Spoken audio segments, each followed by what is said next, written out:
সাঁতরাগাছি বাস টার্মিনাসের কাছে সংস্কারের কাজের জের আজ ফের বন্ধ করা হলো দ্বিতীয় হুগলি সেতু এবং কোনা এক্সপ্রেসওয়ে।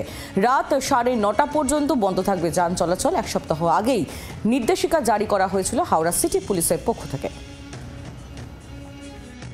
গত রবিবারের মতো আজ রবিবারও বন্ধ রয়েছে দ্বিতীয় হুগলি সেতু এবং কোনা এক্সপ্রেসওয়ে, এবং যে কাজের জন্য আগের সপ্তাহে বন্ধ ছিল ঠিক সেই কাজের জন্যই বন্ধ রয়েছে আজকেও।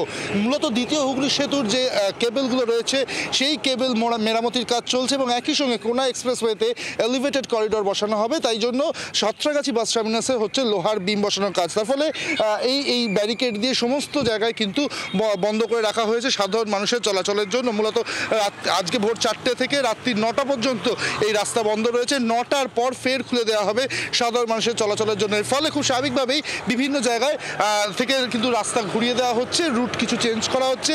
নিবেদিতা সেতুকে ইউজ করা হবে, হাওড়া ব্রিজকে ইউজ করা হবে কানেক্টিং করার জন্য, কলকাতায় থেকে হাওড়া যাওয়ার জন্য। এছাড়াও বেশ কিছু অন্যান্য রাস্তাও কিন্তু পুলিশের তরফ থেকে নির্ধারিত করা হয়েছে। তো সব মিলিয়ে আজকে রাত্রি 9টা পর্যন্ত বন্ধ থাকছে দ্বিতীয় হুগলি সেতু এবং কোনা এক্সপ্রেসওয়ে। ক্যামেরা দীপের সাথে অর্কদীপ্ত, জি 24 ঘন্টা, কলকাতা।